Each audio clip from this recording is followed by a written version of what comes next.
Merci de nous rester fidèles. À Bamako, il est 9 heures.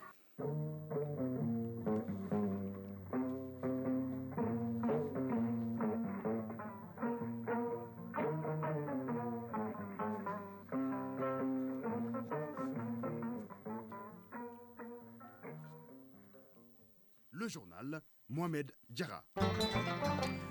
Mesdames, Messieurs, bonjour, bienvenue. Les titres. Visite de travail et d'amitié du président de la transition du Faso à Bamako, Paul-Henri Damiba, est attendu dans quelques minutes à l'aéroport international président Modibo Keïta à Sénouf. Sixième session de haut niveau du comité de suivi de l'accord pour la paix et la réconciliation au Mali. La réunion se tenait hier ici à Bamako en présence du ministre algérien des Affaires étrangères. Les bons points du Mali ont été salués par les différentes parties. À suivre également l'actualité des sports avec le CHAN 2023 barrage retour. Les aigles locaux accueillent leurs homologues de la Sierra Leone ce samedi.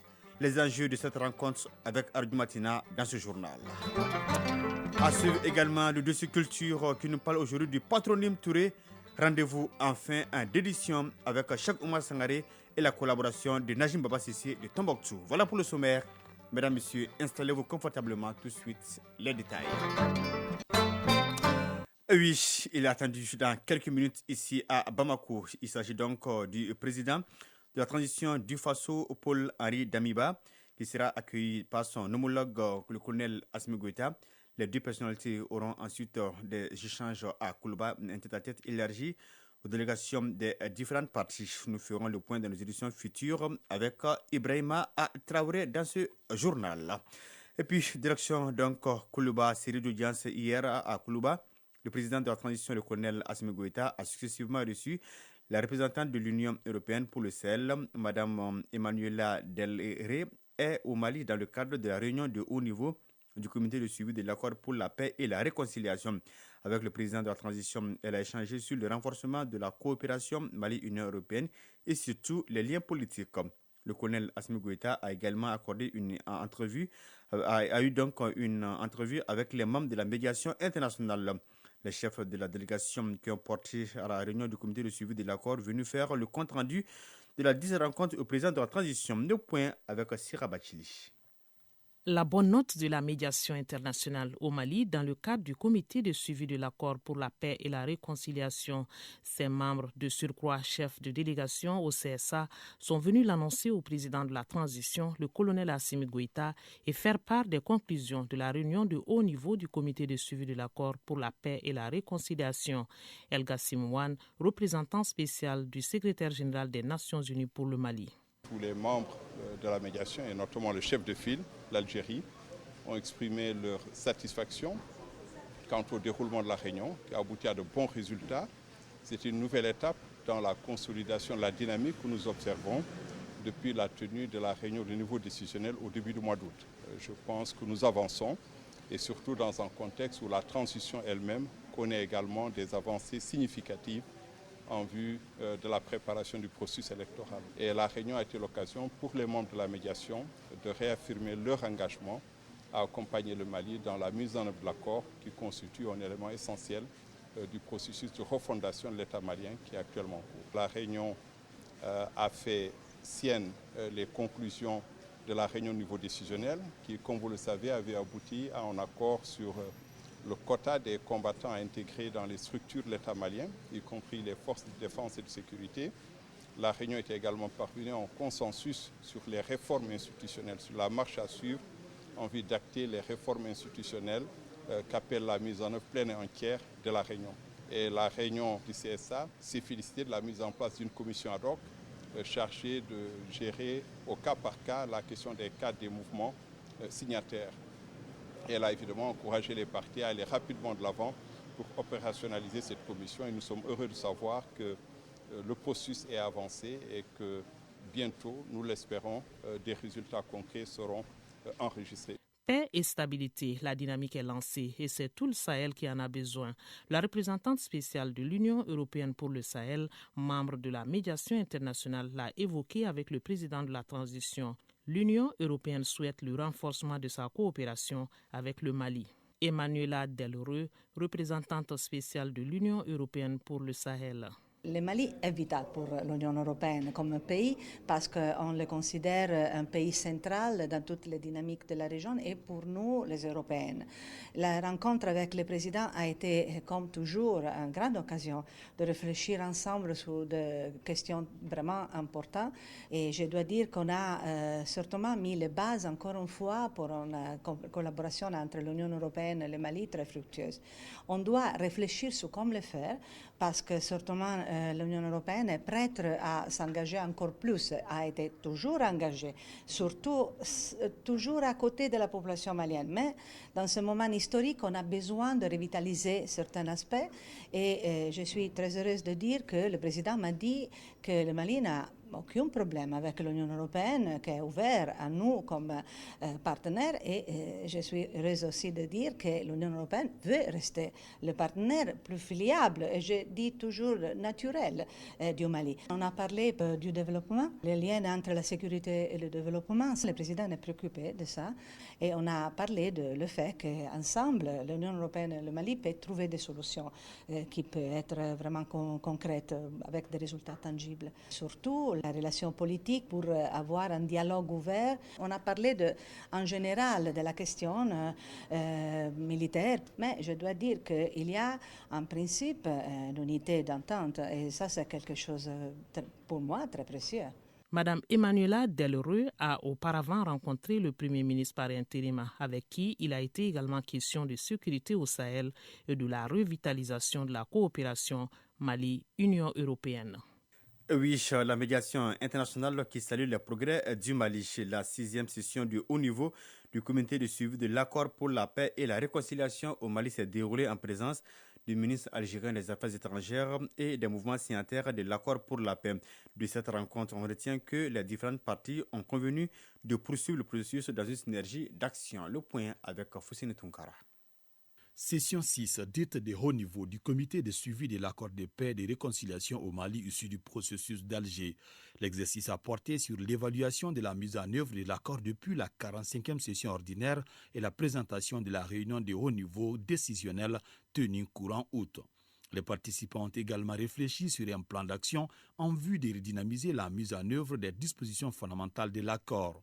C'est le chef de la diplomatie algérienne qui a ouvert les débats en se réjouissant d'abord des efforts des autorités de la transition. Ramtan Lamra, ministre des Affaires étrangères algérien. Cette rencontre se tient à un moment où ce pays frère et ami a engagé d'importantes réformes institutionnelles tendant à réaliser une profonde refondation de l'État et des institutions nationales, offrant ainsi de nouvelles opportunités de prise en charge de toutes les attentes légitimes des populations pour un avenir meilleur dans la paix, la réconciliation et l'unité nationale. Pour le diplomate algérien, cette rencontre de haut niveau aura un poids considérable dans la résolution des difficultés qui entravent la mise en œuvre efficiente de l'accord. La présente réunion devra nous permettre d'ouvrir un débat sincère, un débat ouvert, un débat transparent avec les acteurs maliens en présence pour dégager une vision commune en vue de surmonter les entraves qui retardent la mise en œuvre de certaines des dispositions fondamentales de l'accord. Après cette première intervention, la presse a été priée de se retirer et le reste des travaux s'est déroulé à huis clos. Le compte-rendu de l'intervention du ministre de la Réconciliation chargé de la mise en œuvre de l'accord est fait ici par son chef de cabinet, Mahamadou Djouara. La communication du ministre de la Réconciliation a fait l'objet d'un partage de la part de la plupart des groupes signataires et cela a permis justement que le CSA soit efficace. Il a constaté des avancées. Et tout le monde s'est félicité de la tenue de la réunion de niveau décisionnel précédente qui a engagé d'une part une dynamique positive de l'ensemble des acteurs maliens à aller vers la paix à travers la mise en œuvre de certains aspects qui étaient jusque-là difficiles. Plusieurs acteurs ont salué les initiatives majeures prises par la transition pour l'avancée du processus de paix, notamment l'ouverture aux femmes, notamment l'intégration de certains membres dans les organes de la transition, notamment le gouvernement, le CNT, et ainsi de suite, mais aussi aujourd'hui une offre concrète qui a fait l'objet de consensus entre le gouvernement et les mouvements pour finalement débloquer le processus de DDR. Dans le cadre également du processus de réforme politique et institutionnelle, toutes les parties, de la médiation internationale, de la communauté internationale au mouvement signataire, ont salué les initiatives des autorités de la transition portant sur la création d'une commission de rédaction d'une nouvelle constitution. Également la commission de suivi justement des recommandations des ANR, ainsi que le cadre stratégique de la refondation qui a fait l'objet d'une validation. Autant d'éléments qui ont véritablement fait l'objet de reconnaissance et de félicitations de la part des différents acteurs qui étaient présents à cette rencontre. À l'issue des travaux, le représentant du pays, garant de cet accord entre les fils du Mali, s'est dit confiant pour la suite du processus. Ramtan Lamra, ministre des Affaires étrangères algérien. Une réunion couronnée de succès. Je crois que tous les participants sont satisfaits. Cette réunion va donner une impulsion déterminante au processus. Un certain nombre d'observations ont été faites. Les commentaires qui ont été apportés par le représentant du gouvernement ont été satisfaisants dans la teneur et la tonalité. Et j'ai bon espoir. La MINUSMA, la Russie, les États-Unis, bref, les partenaires du Mali étaient fortement mobilisés pour ces rendez-vous capitaux. Et le ministre de l'économie et des finances qui informe le public de la clôture de l'emprunt obligataire par appel public à l'épargne État du Mali, 6,20% pour la période 2022-2032. L'opération a été réalisée par la SGI Mali, arrangeur de chef de file du syndicat de placement avec comme co-chef de file SGI Togo Global Capital et SIFA Bourse. Cet emprunt obligataire lancé le 15 août 2022 sur le marché financier de l'UEMOA pour un montant de 200 milliards de francs CFA, un taux de 6,20% et une maturité de 10 ans a été clôturé le 31 août 2022. La dite opération a permis au Trésor public de mobiliser 207 milliards 100 millions de francs CFA, soit un taux de souscription de près de 104%. Le ministre de l'économie et des finances remercie le syndicat de placement et l'ensemble des investisseurs nationaux et régionaux pour la confiance renouvelée et se réjouit de leur accompagnement pour le financement des projets structurants de développement économique et social du Mali. Lancement d'une vaste opération de lutte contre la fraude dénommée YAFA, entendez par là le pardon. Initiée par la société de EDM SA, cette opération vise à informer et sensibiliser les abonnés de la société qui s'adonnent à des pratiques de fraude sur les installations de EDM SA. La dite opération qui se déroulera du 1er au 30 septembre, pendant lequel notre pays a accédé à la souveraineté nationale, est une main tendue de EDM SA pour permettre à ceux-là qui sont dans l'égalité de se mettre en règle. Le point avec Boubacar Bablé Touré.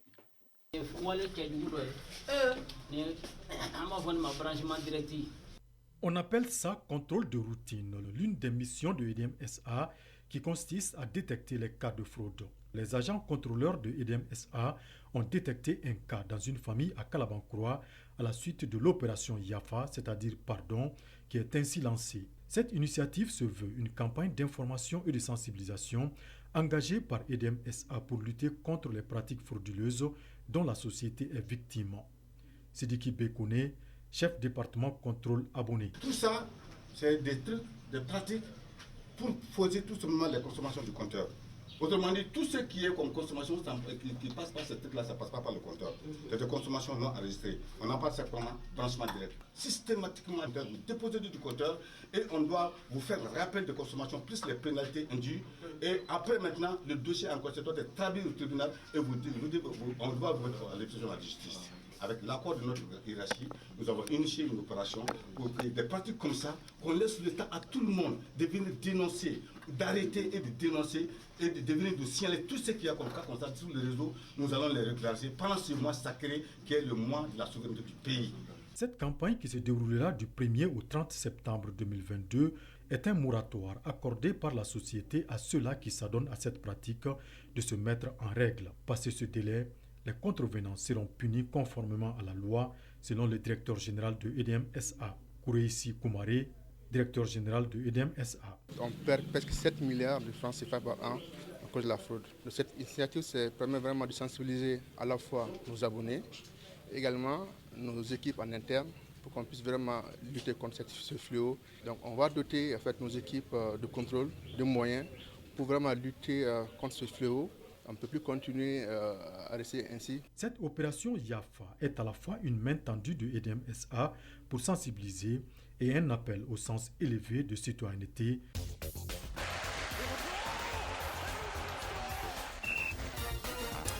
Oui, chez lui, il est en règle, pas de fraude chez lui. Famoudou Djouté, bonjour. Bonjour, Mabadjara. Nous commençons la page des sports par le football CHAN 2023, barrage retour. Les Aigles Logos accueillent leurs homologues de la Sierra Leone ce samedi au stade du 26 mars. Et oui, avec un léger avantage 1-2 acquis au match aller, le sélectionneur de l'équipe nationale locale, Noundiane, et ses joueurs se doivent de confirmer ce bon résultat obtenu il y a une semaine à Monrovia au Libéria. Ce ne sera pas facile puisque les Léonsars locaux ne vont pas se présenter sur la pelouse du stade du 26 mars en victime expiatoire. C'est aux Aigles locaux du Mali de se préparer en conséquence. D'ailleurs, notre reporter Adjoumatina est allé voir comment se porte le groupe du Mali avant cette rencontre importantissime pour la qualification pour la phase finale du CHAN 2023. Suivant son compte rendu. Finaliste de la dernière édition du CHAN au Cameroun, le Mali est pour l'instant concentré sur l'acquisition de son billet pour la phase finale du Championnat d'Afrique des Nations 2023. Victorieux 2-1 face à la Sierra Leone au Libéria, les Aigles locaux, dès leur retour au pays, se sont mis rapidement au travail pour mettre tous les atouts de leur côté en vue d'obtenir la qualification ce samedi contre la Sierra Leone. Noum Diané, sélectionneur des Aigles locaux. Déjà, il y a eu un match et voir réellement quels sont les points positifs et quels sont les points négatifs par rapport à ce match-là. Et je pense que aussi sur le plan mental, que les joueurs restent concentrés. Le plus important le samedi, c'est quand même d'avoir la qualification et de tout mettre en œuvre pour qu'on puisse avoir la qualification. Les rencontres à domicile pèsent souvent sur les épaules des joueurs qui rentrent sur la pelouse avec l'idée de très bien jouer et de gagner avec la manière. Le staff technique, déjà en terrain connu, rassure avoir travaillé les différents paramètres pour éviter le match piège. Noum Diané, sélectionneur des Aigles locaux. En réalité, les compétitions africaines, les choses ont tellement évolué maintenant que tu joues à domicile ou à l'extérieur, le plus important, c'est de répondre présent des jours J. Nous, on va essayer réellement de préparer les joueurs parce que souvent, c'est pas facile de jouer à domicile. Je sais, la pression est tellement énorme. Il faut gérer tout ça, il faut positiver. Notre rôle, c'est quand même de parler aux joueurs. Le technicien malien, pour cette manche retour, a fait appel à quelques joueurs, dont l'attaquant Djolibis Ousmane Koulibaly Di Kalaba, qui n'était pas du voyage pour renforcer davantage le groupe. Mali-Sierra Leone, coup d'envoi de la rencontre ce samedi à 16h au stade du 26 mars. Justement, en attendant ces résultats, Famoudou Douté, vous avez déjà quelques résultats. 7 qualifiés sur 18 pour la phase finale du CHAN 2023. Et oui, le Sénégal, la Mauritanie, le Soudan et Madagascar ont validé ce vendredi leur qualification pour le CHAN 2023. Ces 4 pays rejoignent l'Algérie, pays hôte, le Maroc, double tenant du titre, et la Libye. Les Baréas locaux ont validé leur billet malgré leur match nul 1-1 à domicile devant le Botswana. Au match aller, les Malgaches avaient gagné par 1-0. Enfin, disent les supporters du Sénégal, après 3 éliminations consécutives devant la Guinée, la sélection locale sénégalaise vient de stopper l'hémorragie en éliminant le Chili local 5-3 au tir au but. Le score cumulé était de 1 but partout. Les Lions locaux n'avaient plus disputé la compétition depuis la deuxième édition au Soudan en 2011. La Guinée, troisième lors de la précédente édition, sera absente. Ce n'était qu'une question de formalité pour les Soudanais. Vainqueur du match aller à l'extérieur 4-1, le Soudan a encore remporté la manche retour face à Djibouti 3-2. Enfin, comme à l'aller, la Mauritanie a battu la Guinée-Bissau 1-0 au retour. Comme vous l'avez dit au début, le reste des matchs se joue ce samedi et demain dimanche. Aujourd'hui, on aura des rencontres Niger-Togo, 1-0 à l'aller pour le Togo, Rwanda-Éthiopie, 0-0 à l'aller, Ouganda-Tanzanie, 1-0 à l'aller pour l'Ouganda, Mali-Sierra Leone, on le disait tout à l'heure, 2-1 pour le Mali à l'aller, Nigeria-Ghana, 0-2 pour le Ghana à l'aller, et Cameroun-Guinée équatoriale, 0-1 pour les Équato-Guinéens à l'aller. On connaîtra le tableau complet des qualifiés demain à l'issue des matchs. Afrique du Sud, Angola, Mozambique, Malawi, Congo, République centrafricaine, RDC, Tchad et Burkina Faso, Côte d'Ivoire. Bien noté. Tournoi UFOA Zone A Mauritanie 2022. Le Mali fait sa deuxième sortie cet après-midi face à la Guinée-Bissau. Oui, victorieux 3-0 contre la Sierra Leone lors de son entrée en matière. Le Mali joue ce samedi contre la Guinée-Bissau au compte de la deuxième journée dans le groupe A. Les Aiglons du Mali sont en tête du groupe avec 3 points à égalité avec les Mourabitouns de la Mauritanie grâce à une meilleure différence de but, plus 3 contre plus 1. Les joueurs du sélectionneur Demba Mamadou Traoré doivent assurer les 3 points de la victoire aujourd'hui avant de croiser le fer avec le pays hôte, la Mauritanie, lors de la troisième journée. Guinée-Bissau-Mali, c'est à 19h30 GMT. On termine en Europe. Des affiches de belles factures sont au programme dans les grands championnats européens ce week-end. Oui, la 6e journée de la Première Ligue anglaise sera palpitante. Manchester United Arsenal est le grand choc de ce week-end. Les deux formations vont en découdre ce dimanche à 15h30 GMT. Il y a également le derby de la Mersey, Everton-Liverpool. Ce week-end, les yeux des amateurs du foot seront également rivés sur l'Italie, notamment à San Siro, puisque ça va être très chaud à Milan. Les deux plus grands clubs de la ville lombarde vont s'affronter ce samedi, comptant pour la 4e journée de la Serie A. La Ligue 1 française offre aussi de belles affiches. Les Parisiens, champions en titre, chercheront à maintenir leur début de saison invaincu face aux Canaries du FC Nantes ce samedi. L'AS Monaco de Mohamed Kamara Tchamantier fera face à Nice ce dimanche à 18h45 GMT. Les deux formations connaissent un début de saison difficile. Monégasque et Niçois n'ont remporté qu'une victoire en 5 journées.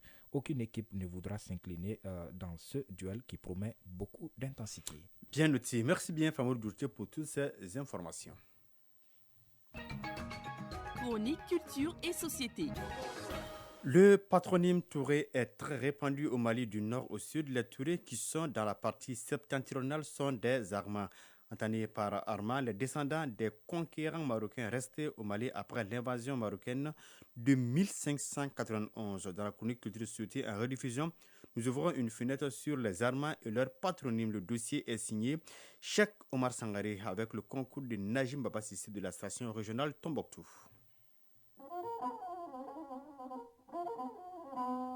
Le mot Armand est intimement lié au mot arme.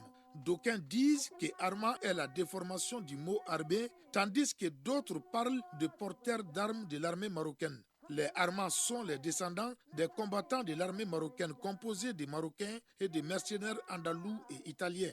Après l'invasion marocaine de 1591, les guerriers sont restés dans la boucle du Niger et se sont fondus dans la population autochtone. Les métis issus de ces brassages sont les Armands et ont pris comme nom de famille les noms des localités marocaines comme Tanger, Assarchi ou Djebel.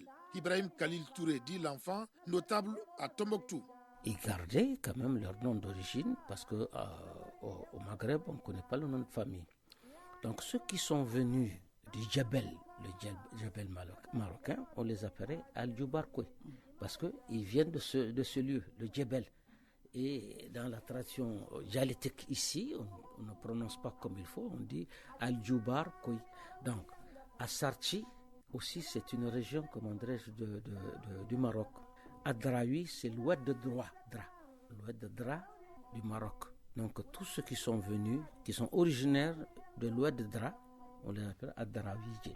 Et ceux aussi auxquels on a collé le patronyme de Al-Bassa. Al-Bassa parce que c'est des petits-fils au Pacha. Ceux qui sont originaires de Tanger, on les appelle Tandina.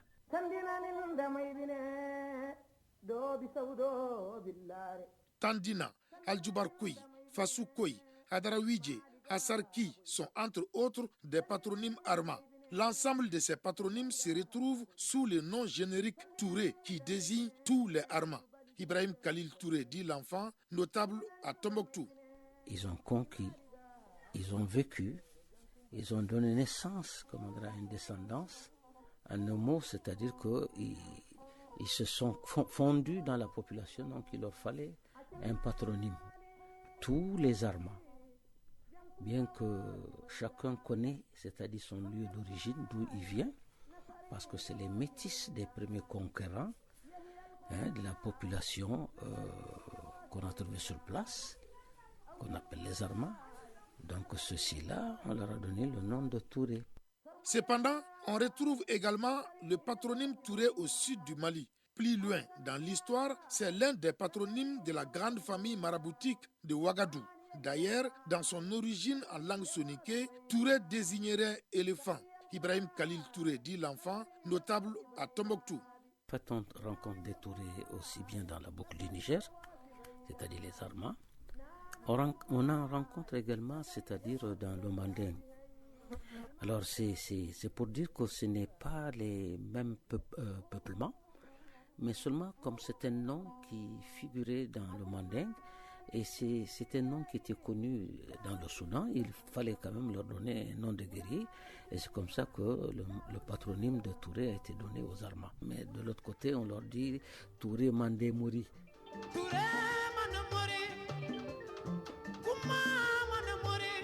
L'influence de la culture Arma est omniprésente dans presque tous les secteurs socio-culturels à Tombouctou. À Gao, il conserve encore la chefferie traditionnelle nommée Gawal Keido.